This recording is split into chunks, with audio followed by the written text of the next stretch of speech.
For years, let's call it almost 27 now, since the Motley Fool published its first issue in July of 1993, we've been telling you save money every 2 weeks. Invest it in the market, good times and bad, find the best companies, look forward, not back, and keep investing. So here we are, dear listener. We find ourselves having endured a substantial market drop. And what are you doing? I hope the same thing, saving and investing, good times and bad. The ironic thing is that the more bad the times feel in the near term, the more you're going to look back 5, 10, 50 years from now and realize, wow, for investors, that bad time, that was actually good. So have you been saving up? And have you been waiting for my latest 5-stock sampler to help guide your thinking? Well, great, because it's time for me to pick my newest 5-stock sampler for the 24th time in the history of this podcast today, this week, now, only on Rule Breaker Investing. It's the Rule Breaker Investing Podcast with Motley Fool Co-Founder David Gardner. Welcome back to Rule Breaker Investing. What a delight it is to have you with us this week. I hope that you're safe. I hope that you're keeping healthy and making good decisions wherever you are in the United States of America, or of course across the world. We have a large listener base that is not here in the US of A. Some of you are already on the other side of the flattening curve. We in the US are not yet, but things are starting to look up, I think, a little bit. We'll see. What a delight it was to have author James Clear join me on last week's podcast. I hope you enjoyed James. I will say the sound quality was not the greatest, but that reminds me to say that it may not be the greatest this week ever, because you should know that the Motley Fool, having closed its offices on Friday, March 6th, last month, more than a month ago now, we were quite early on that call, thanks to my brother, our CEO, Tom Gardner. But we've been doing our podcasts remotely. So Rick Engdahl is producing this one from his home. Hey, Rick. Downtown Hyattsville, Maryland. Awesome. And here I am in Washington, D.C., not far from the campus of American University, where I live, and we are 3 to go. And so we are bringing this podcast to you outside of our Fool HQ studios. Now, that's been true for a few weeks now, so you may or may not notice that the sound quality may not be quite what we'd hoped for. But even if it was only just fair to Midland last week, it was great to have James and all of his insights, and that's one of those podcasts we do sometimes, a Rule Breaker Investing, that might be worth sharing out with friends and family, in particular, as we all work to be more consistent in doing good stuff and less consistent doing bad stuff. And so James Clear, I think, can help anyone. He certainly helped me as an author, and it was great to have James join us last week. I will mention next week, we're going to have the much-awaited dividend investing episode for Rule Breaker Investing. Now, this one was promised weeks and weeks ago, but because of the change in the world at large and some of the schedule and what we wanted to do and say to you over these last few weeks, we bumped our dividend investing. It didn't quite feel as relevant a few weeks ago, but I think we're going to be ready for it next week. So my friend Buck Hartzell will be back. He may have a guest or two, and we're going to talk through dividend investing, income investing, and looking at stocks. Some of them won't be rule breakers, but that was what you voted for. You voted that a single podcast for Rule Breaker Investing would be given over to dividend investing. Obviously, a topic of broad interest. Very much looking forward to having Buck and team join me and join you next week. But that's next week. Let's talk about this week. This week, I'm doing my 24th 5-stock sampler. We first started doing these not long after our podcast launched, July of 2015. And each of these has been picked as just a small sampling of the stocks that we have on offer, recommendations and services like Motley Fool Rule Breakers, which was our advertiser this week, or Motley Fool Stock Advisor, which is our broadest reaching service with the biggest membership. But both of them are big, broad services with lots of members who are looking to make better financial decisions, to buy this stock, not that one, to buy the good ones and avoid all the bad ones that index funds have to buy because they're indexing. So I think part of the secret to Rule Breaker Investing, and part of what the Motley Fool has done in this world, is we've kind of warned some people off just buying everything, because darn it, don't you and I want to buy the good companies, avoid the bad ones? And I'm not just talking about their performance as a stock, but how about what they do as a company? So choosing into companies that we think are admirable and excellent and typically put up some excellent returns over time, that's what we're doing. And so when I pick 5 stocks, it's always just a sampler. That means there are dozens of stocks. There are things like starter stocks. If you're starting a new portfolio, well, we've got those selected for you in Rule Breakers and Stock Advisor. We have 8 or so that anybody can start building a portfolio with. And as I'm the person who's overseeing those decisions, I can tell you we're going to be refreshing our starter stocks later this month for the year of 2020. So if you're a Stock Advisor and or Rule Breakers member, you'll have that to look forward to. But yeah, whether it's the starter stocks that can really start a portfolio for a new member, or the best buys now, which we bring to you every single month, repicking some of our favorite stock picks of yore, saying, yes, we like those today for the next 3, 5, 10 years going forward. So those are the best buys now of our services. So starter stocks, best buys now, and of course, new picks that we make month in and month out. And the forums, probably one of my favorite features of our services is just the discussion boards, where I learn so much from my fellow fools as we talk about some of the companies that I'll be featuring today. So it is but a sampler, and yet I've handpicked these as I try to think about what are some stocks that I oversee, stocks in my services that I think are well positioned for the present environment. And that's why we have, I never thought I'd do a sampler called this, but 5 stocks for the coronavirus. I sure wish the coronavirus had never happened, although this kind of thing had been foreseen and has happened before. I think the first coronavirus was identified in the 1960s. We talked about this a few weeks ago on Thoughts on Our World in 10.5 chapters. Coronaviruses, specifically ones that start in animals, non-human animals, and then make their leap into humans. So it's happened before. It'll happen again in future, but this one has been a humdinger in 2020, starting, of course, in 2019. And so just as this topic seems to dominate so many of the conversations I find myself in today, whether casual or professional conversations, how could I not also allow it to influence some of the stocks that you or I might be thinking about buying here in April 2020? And so hence 5 stocks for the coronavirus. Now, each of these companies is an active recommendation. In most cases, I picked them well before coronavirus. Some of them are well up. A couple of them are down, but each of them I think is positioned to, I won't say flourish, because I don't want to pick a word with such a positive connotation when we're talking about such a bad time on planet Earth, but I'll say these companies will adapt and evolve well in the COVID-19 environment. But of course, this too shall pass. I sure hope it's not going to stay around that long. And so we're picking stocks that I think will do well in any age. Of course, we believe these companies will thrive over the next 3, 5, and 10 years. And coronavirus is only going to be around, I hope, for a matter of months, not years. So yes, I'm picking these fully thinking about the quarter that these kinds of companies are having right now, suspecting it'll be good quarters, but I'm mainly thinking 3, 5, 10 years forward as I share this 5 stock sampler with you.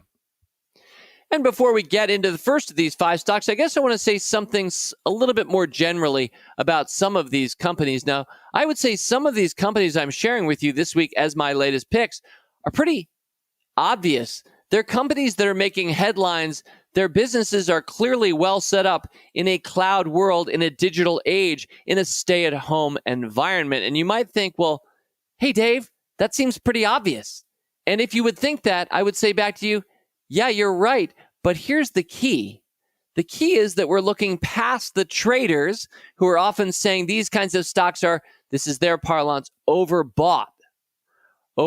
So I think the real success formula for you and for me here is not that we're identifying obscure companies that nobody would have thought of ahead of the headlines, which, by the way, some of these we were well ahead of the headlines on. No, it's that you're willing to wade in right now, even in the face of some significant rises, and establish, if you don't already have one, a long-term position in these kinds of companies. So it's one thing to say, well, that company is obviously a beneficiary of what's happening right now. It's another to be willing to invest your money in it, especially if it's quite volatile right now or has run up. And yet each of these 5 stocks I'm presenting to you this week, I believe will beat the market going forward from here. And so it's being willing to go out and buy in the face of the headlines that's the real key to success here, I think. So I wanted to share that ahead of time. But now, without further ado, let's get into it, shall we? Stock number 1. Now, for each of these, I'm going to mention the company name, the ticker symbol, what it does.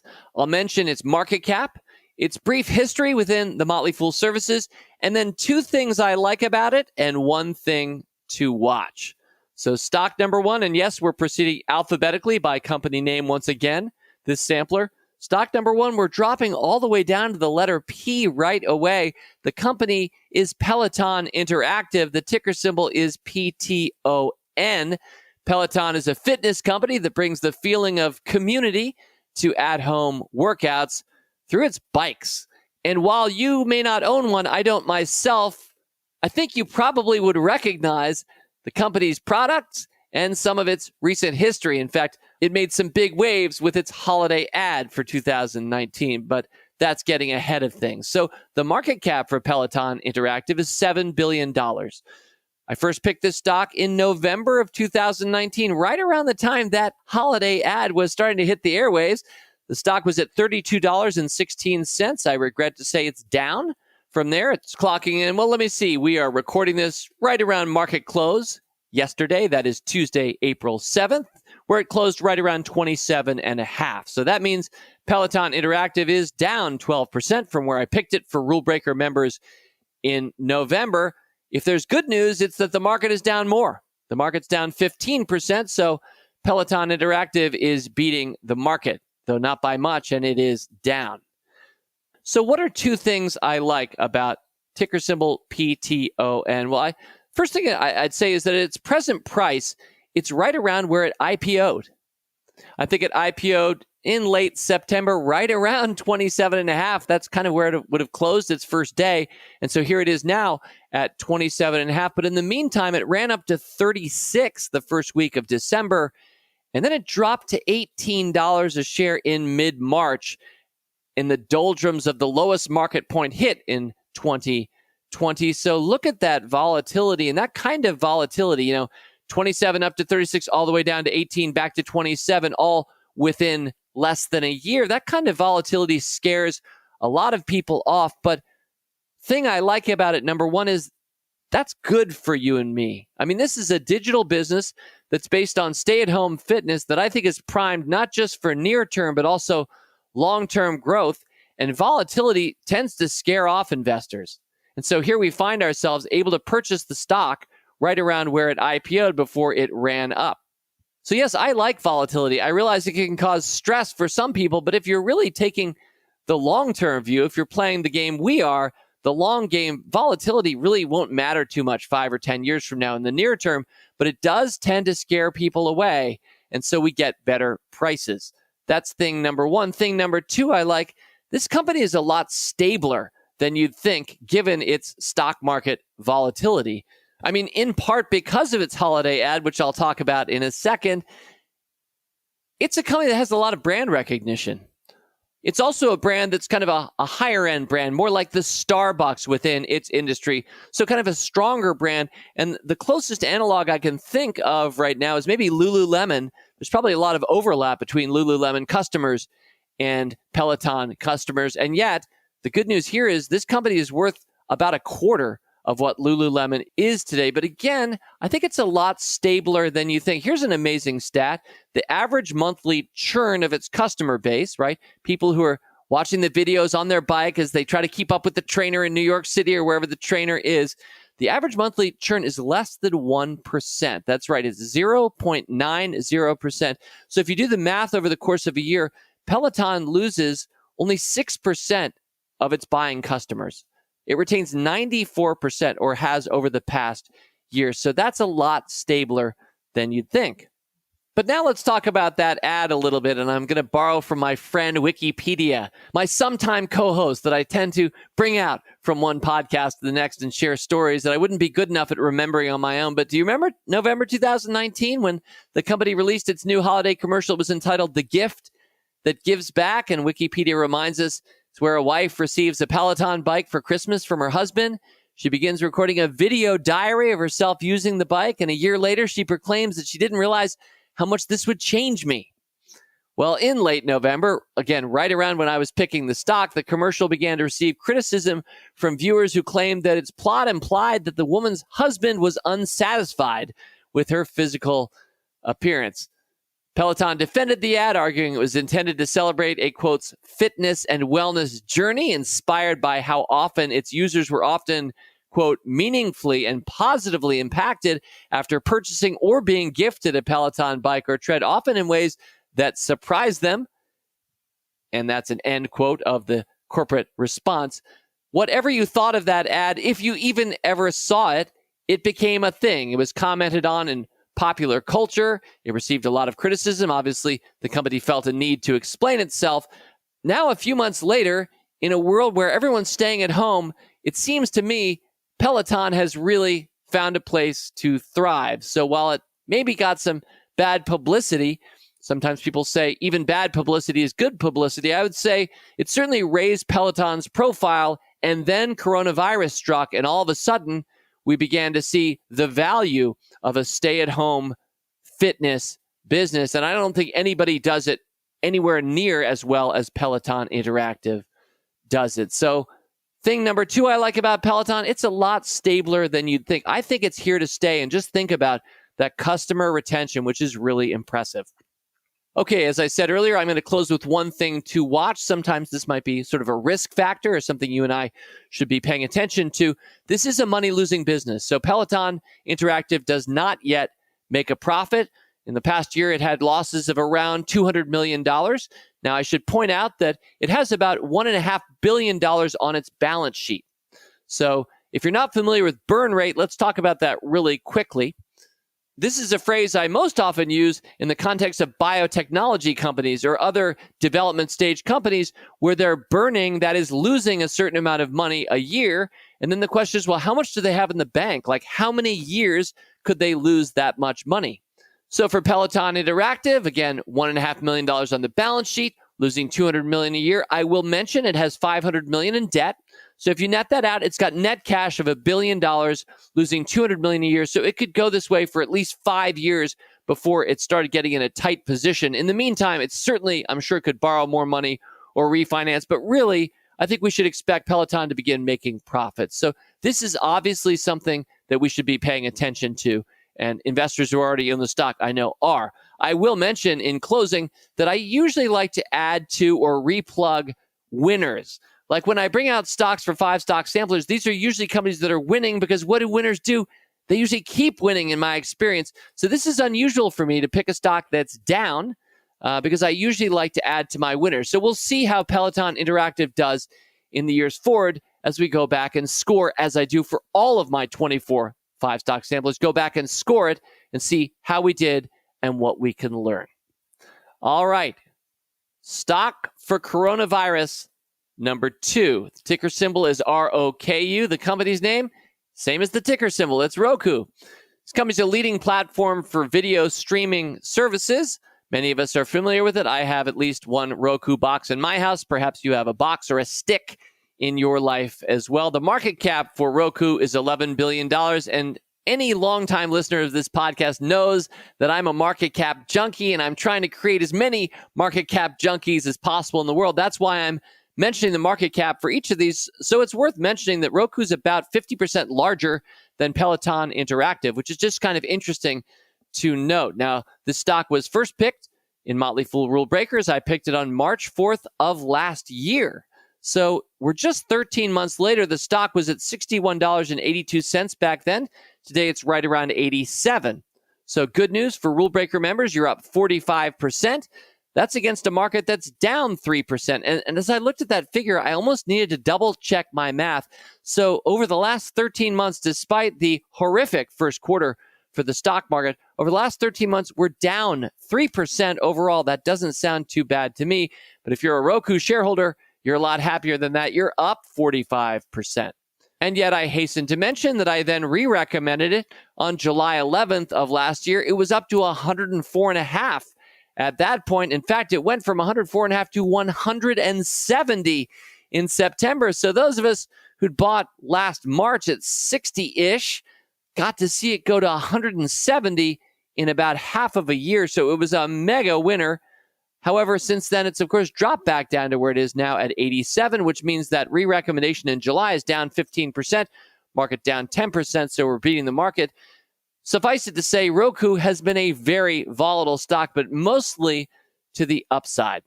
And what is thing number one I like about Roku? Well, it might sound a little bit like thing number one I liked about Peloton, and that is the volatility. This is a stock that in a single month, basically from February into March, went from 150 to 60 and then bounced back to 90. That is a gut-wrenching drop, 150 to 60. And again, this is a business that's helped by this environment. Some people are saying coronavirus has been the mother of all great imagined benefits for streaming, not just Roku, of course, but Netflix, Hulu, HBO, the list goes on, Amazon Prime. And sure enough, this has to have been a really strong time for streaming businesses. So it's amazing to me to think that Roku dropped from 150 to 60 in the face of that. Now, this is a company with over $1 billion in sales. That's right. For 2019, it reached for the first time $1 billion in sales. That was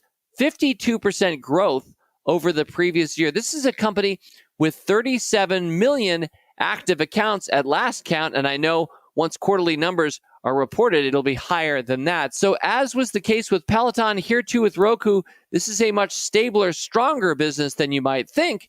It is worth 50% more than Peloton Interactive, and yet it's being treated as if it's a fly-by-night company that may not live through this environment. I doubt that.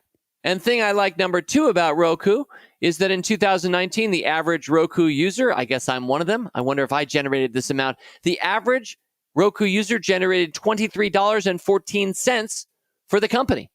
And that's mainly through advertising, of course. Many of us may have bought our Roku hardware a few years ago. The company doesn't really make much money on hardware, but just advertising, that business, which is the primary business for Roku today, $23.14 were generated by each of us users. That was up 29% from 2018. So the company knows how to make money from this platform, and that money is increasing. It's also interesting to note, the company had no debt at all until very recently. It just tapped its $70 million credit line with Morgan Stanley. Now, a lot of people may have scratched their heads saying, why is Roku borrowing money? It had no debt. It doesn't need the money, does it? And yet it seems to me the company's probably trying to be opportunistic, tapping its credit line in order to sell even more of its at-cost devices to even more potential new users for 2020 and beyond. So those are reasons in a nutshell why I really like Roku right here and am adding it to this 5-stock sampler. One thing to watch? Well, in the here and now, this may seem a dissonant note to sound, but physical distancing is a phrase and a hashtag and a way of life. This too will pass. This will end. I sure hope it'll end before too much longer in 2020. We'll all be more vigilant going forward, but the age of physical distancing is going to be, well, it's going to be a short chapter in world history, I think. So some of the big ups that this company is benefiting from right now are going to slow down.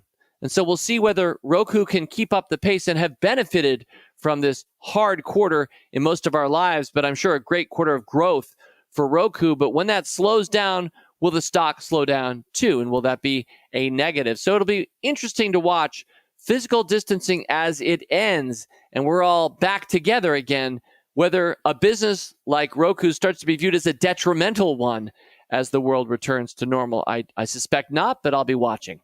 All right. Stock for coronavirus, number 3. The company is Sea Limited. That's C as in ocean, SEA Limited. The ticker symbol is SE. Sea Limited is an e-commerce gaming and payments company that serves Southeast Asia, countries like Vietnam, Indonesia, Thailand, the Philippines, etc. This company is headquartered in Singapore, by the way. I'm going to mention that again in a little bit. Now, a lot of us have probably, especially in the U.S., have probably heard of Peloton, probably heard of Roku, but I submit to you, very few of your fellow Americans will have heard of this company if you mention it at the next cocktail party, whenever that is for any of us, or maybe the next virtual cocktail, which is probably imminent for many of us. Sea Limited, in my experience, has very limited awareness among most U.S. citizens and certainly many, many investors. And yet, here's the market cap of this company, $21 billion. That's right. You could take Peloton Interactive, merge it with Roku, and add money on top of that, and you still wouldn't be at the size that Sea Limited is at today. This is a stock I first picked a couple of months ago in Rule Breakers. It was at $45 a share then.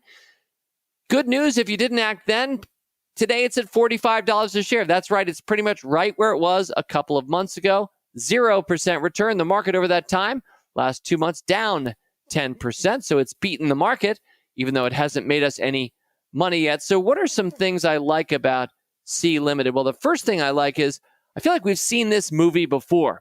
So one of our best performers in Motley Fool Rule Breakers has been Mercado Libre. It's a stock that's gone on to rise more than 20 times for those who've patiently bought and held Mercado Libre. It's also been a star of some of my past 5 stock samplers over the years. This has been a wonderful outperformer. And Mercado Libre is basically like the C Limited of Latin America, or if you will, C Limited is the Mercado Libre of Southeast Asia. In fact, Mercado Libre, for all its success today, its market cap, not that different from C Limited. Mercado Libre is at $26 billion. I like both of these companies a lot going forward. So we've seen this movie before. In fact, the company has, as I mentioned earlier, it has an e-commerce platform called Shopee. Started out as kind of a consumer-to-consumer like eBay, but then added a business-to-consumer like Amazon. But in addition to its e-commerce business, it has its gaming and esports platform. In fact, this is the majority of its business today. It's called Gardner. And so this part of the company within Southeast Asia gets to distribute games like FIFA Soccer or Call of Duty. And Southeast Asia is, of course, a very vital place of growth in the world. Still, many people are unbanked in Southeast Asia. It's an area of real development. And so just like Mercado Libre in Latin America is kind of raising up Latin America and serving a growing middle class, we're going to see the same thing here for C Limited. And it also has its C Money business, and that's its digital financial services, much like PayPal. So yes, thing number one I like, I feel like I've seen this movie before. It was called Amazon before it was Mercado Libre, before it is now C Limited. We really like these companies. I'm so grateful for my teammate, Ori Hughes, who made this contribution. He's an analyst here at the Motley Fool. It was his stock that I picked C Limited for Rule Breakers. Thing number two I like about C Limited, a classic trope, a classic trait of rule breaker investing, strong past price appreciation. So this is a company that came public in the fall of 2017. I wasn't paying attention back then. Maybe you were. The stock was right around $15 a share. Today it's around $45. So this is a stock that's tripled since its IPO back in the fall of 2017, 2.5 years ago. And I really like stocks that perform well. To me, it tells us that the market recognizes what the company's doing and is rewarding it actively, and yet we're still early on. This stock recently dropped down to 35 from 45, but it's bounced back a little bit. Really, it's only within 15% of its all-time high. So that's a really strong performer, given how far down some stocks are from their all-time highs. That's not the case for C Limited. So yes, I like strong past price appreciation. I like it when my stocks do well. It gives me confidence that the company's doing well, the market recognizes it, and you and I as investors will do well if we but buy, if we have the guts to do so in the first place, which many don't, if we but buy and then continue holding over a long period of time. I trust C Limited will be yet another winner within this global business of e-commerce / everything else. And what's one thing to watch for C Limited? Well, when I say / everything else, it was a little bit tongue-in-cheek. It's worth noting for this company that it is not yet profitable, like Peloton Interactive, but in particular here, this company, the bulk of its revenues is its video game business. So you might have been picturing a big e-commerce platform and something like PayPal, a big payments business, but really the bulk of the company's revenue comes from video games, and in particular, one big hit, a game I've never played. No doubt it's pretty popular in Southeast Asia, called Free Fire. So do know that this company needs to continue to spread its wings and diversify. The three big businesses I described are not as big in some cases as one would hope. And so we'll see how C Limited grows from here. I hope the growth will be unlimited. I feel really good about C Limited. Happy to add it to this 5-stock sampler. And while my first 2 stocks were more explicitly about coronavirus and what it's done to the world, I mean, I guess we could say video games at home are a significant contributor right now to some people's mental health, mine included. I love me some video games in good times, but in bad times, I even more love my video games. I'm really happy as a Hearthstone player that the big new bunch of Hearthstone cards just dropped for those of us who are Activision Blizzard fans this week. So I guess C Limited fits that part of the narrative. I would have picked this stock anyway. I just really like this business and the stock where it is right now. Stock for coronavirus, number 4. Remember how earlier I said some of these might be pretty obvious? Like you hear their names in the headlines. Well, of course, David would pick that for this 5-stock sampler. Well, here's one of them. The ticker symbol is TDOC, and the name of the company is Teladoc Health. Teladoc provides video conferencing consultations for everyday customers with general medical professionals, dermatologists, behavioral health specialists. The company's market cap is $11 billion, right? Teladoc Health, as important as it is today, getting to do physically distanced health consultations over video, a really important thing here in 2020. As important as that seems, yep, Teladoc's market cap is just $11 billion, less than half of C Limited, about the size of Roku, as I mentioned earlier. I first picked this stock in Motley Fool Rule Breakers in November of 2017. It was at $34 a share even. Today it's at $141.34. That's up 342%. That's a lot of 34s if you go back and listen to that line again, rewinding your podcast 15 seconds. $34 a share to $141.34, up 342%. A monster winner. The market just up 8% by comparison over that time. I did re-recommend the stock in September of 2019. That's right, just last fall. It was at 69 back then. Again, it's up to 141 now. It's up 117%.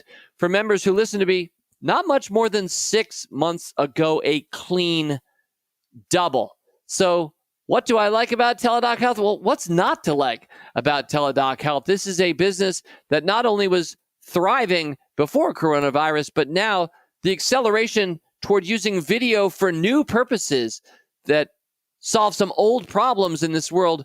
Teladoc is almost the poster child for me when you think about what companies has the world been turned on to that are clearly going to keep benefiting well past coronavirus. So thing I like, number 1, well, as one analyst said recently, and I quote, healthcare companies are finally joining us here in the 21st century by using technology to offer us better care more efficiently, end quote. And again, that was said before coronavirus. So the company in March reported that it was experiencing, and I quote again here, unprecedented daily visit volume. You're seeing Teladoc explode. Again, the stock already had done wonderfully in its first few years before coronavirus showed up and just about doubled it again. But let's not spend too much time looking backwards, shall we, right? Because I'm all about what happens next for every one of us.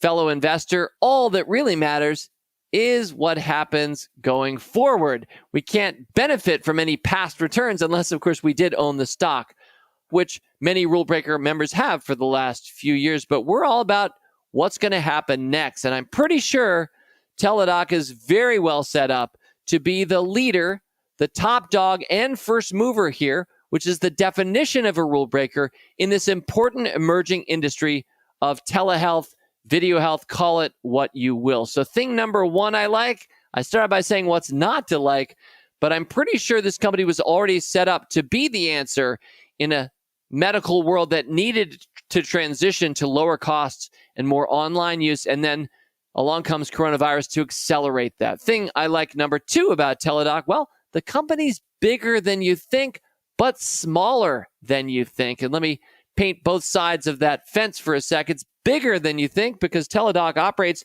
in 130 countries on 5 continents at last count.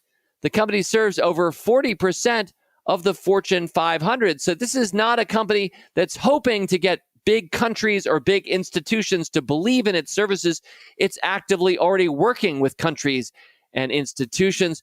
But I also said it's smaller than you think, right? It's only an $11 billion market cap. Double underline that. I really like that going forward from here.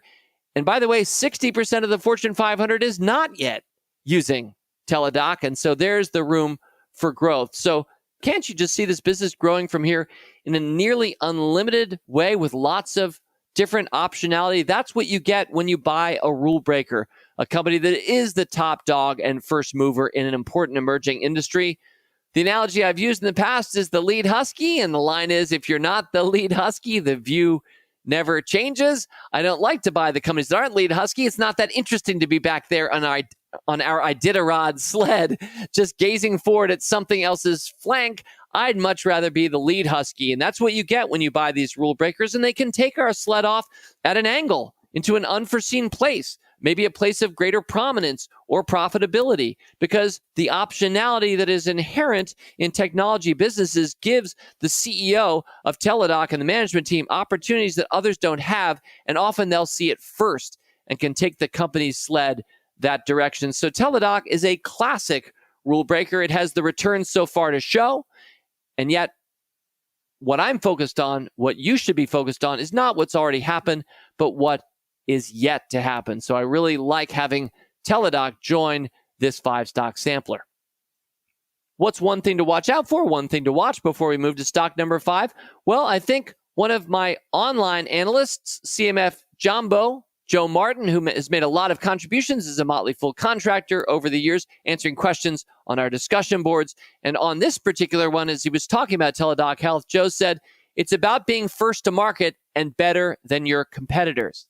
And I agree with that. Of course, I've already double underlined being first to market in what I just said, but Joe also reminds us it's about being better than your competitors. Now, the competition already exists, and believe me, more competition will show up. This is a huge market, distance health. So what you and I will want to be watching is Teladoc Health worthy of that? Will it remain the leader?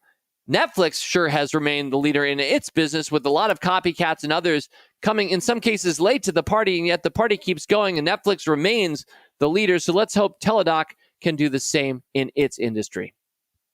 And now on to stock number 5, and I'm going to give you an opportunity to guess this one. Do you want to guess with me?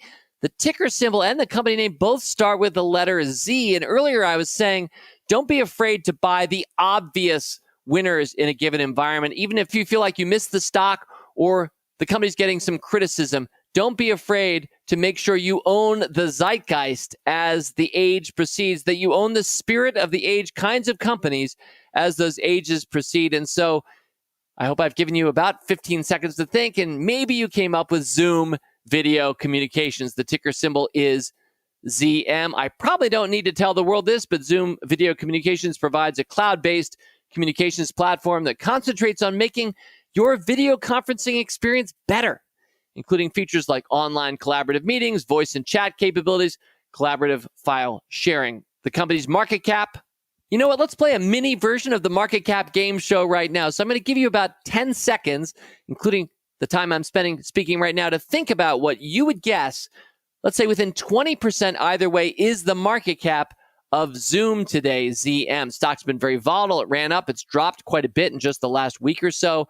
What do you think, dear listener, the market cap of Zoom Video Communications is? You ready? All right. Well, as of market close-ish, Tuesday, April 7th, Zoom's market cap is $33 billion. So if you guessed anywhere from $26 billion up to $39 billion, give yourself a gold star. You won this mini version of the market cap game show. Now, why did I want to turn this one into a game show? Well, I think it's pretty amazing to think about how big Zoom is in light of the other companies we've talked about. We just talked about C Limited and Teladoc. If you add them together, they're just slightly behind the market cap of Zoom alone. I find that pretty amazing. I'll talk about that more in a second. Let's talk about the history of this company in Motley Fool Services. Well, most recently, I made it my stock advisor pick. It was at $123.77. That was at the close of market on March 19th. That was a Thursday. By the way, Stock Advisor members, and I know a legion of them are listening, but you'll recognize that our new picks go out Thursdays at noon when we make them. For example, Thursday, March 19th, when I pick Zoom, I would like to make sure you know that we always mark to market at the end of the day. So sometimes our stock picks, because a lot of people are buying all at once, can zoom up a little bit in price, speaking about Zoom, but we only ever record the price at the end of the day, the market close. That's why I'm giving you $123.77 for my cost for Zoom Video. I will mention the stock is actually down from that point. It had an amazing Monday. It was up 20% the Monday after I picked it, and I was feeling great. It's given all that back and more with some security concerns and market volatility in recent days. So my pick is actually down 9%. The market's up about 10%. So we're 19 percentage points behind. It's only a few weeks in on my pick of Zoom. But what's thing number one I like about Zoom? Well, I like that my brother Tom founded in July of last year. I really like that. Tom gave it to our stock advisor members. He'd interviewed the CEO. He had great feelings, went into depth about them. He's up 36%. So that makes me happy for Tom and for our stock advisor members.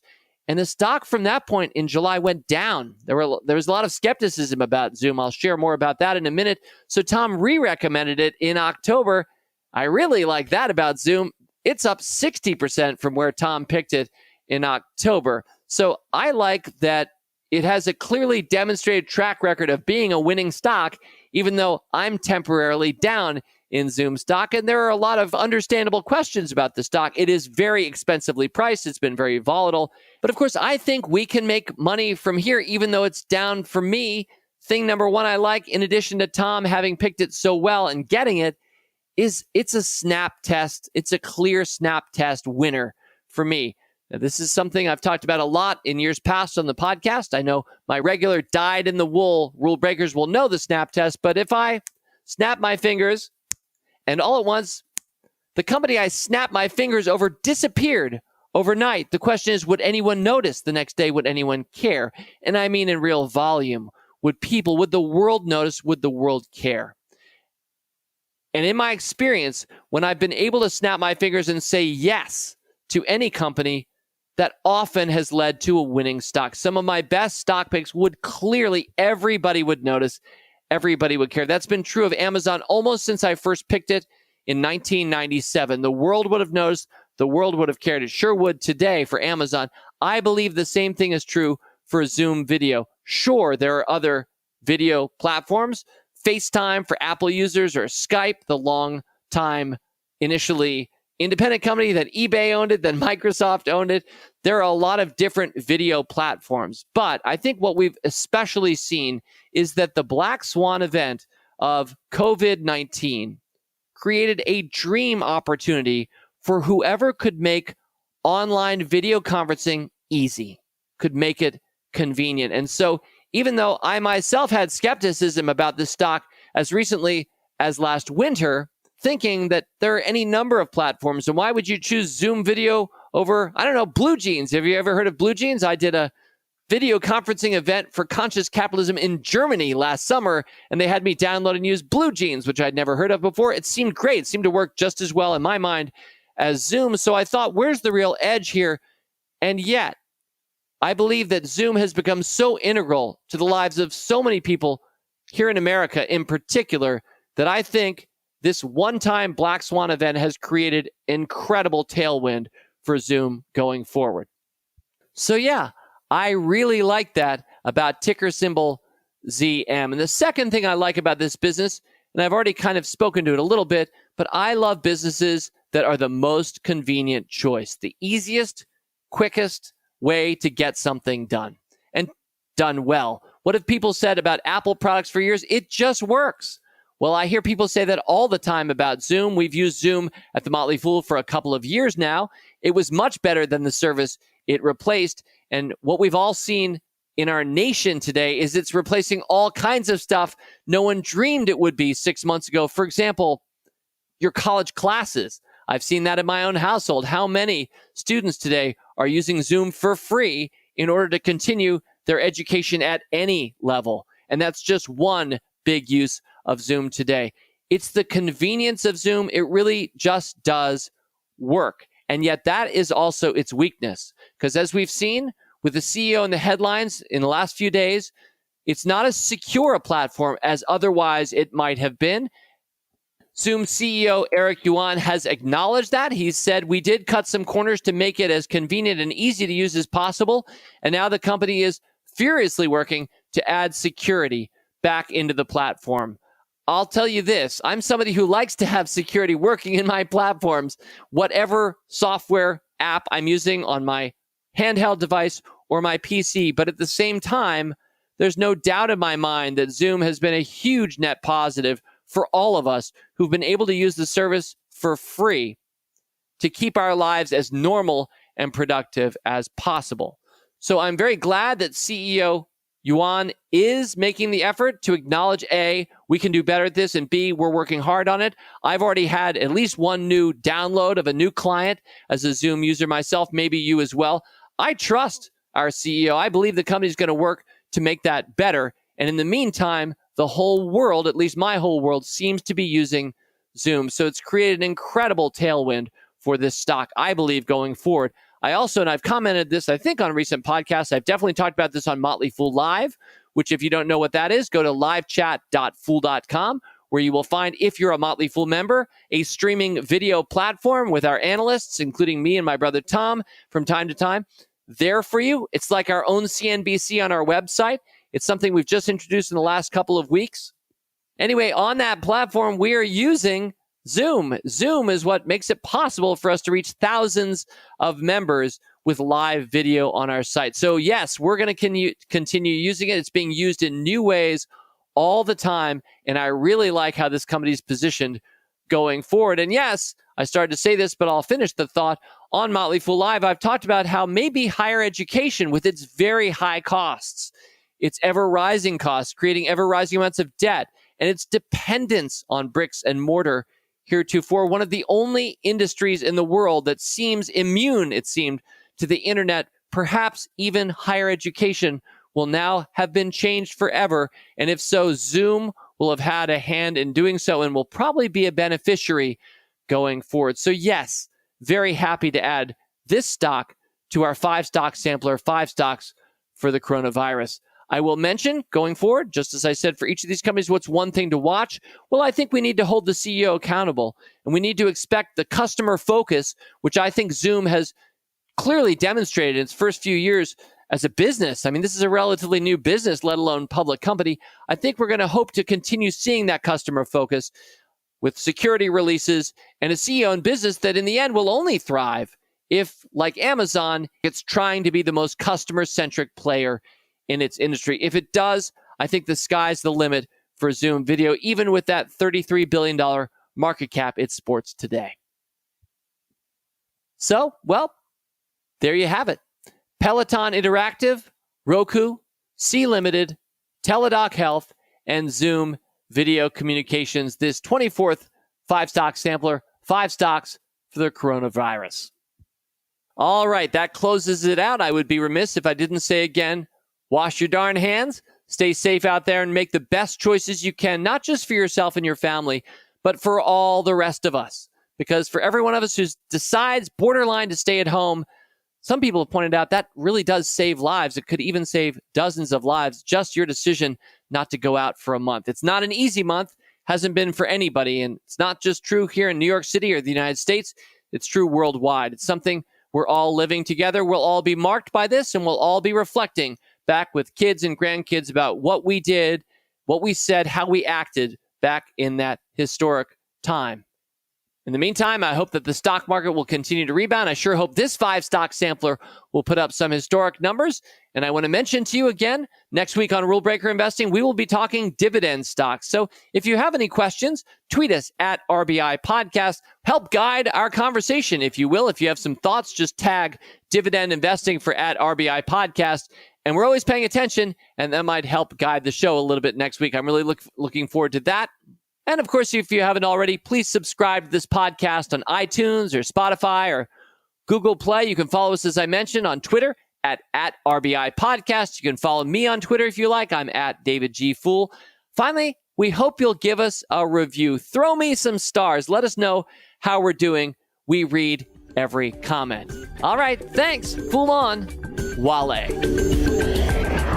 As always, people on this program may have interest in the stocks they talk about, and the Motley Fool may have formal recommendations for or against. So don't buy or sell stocks based solely on what you hear. Learn more about rule breaker investing at rbi.fool.com.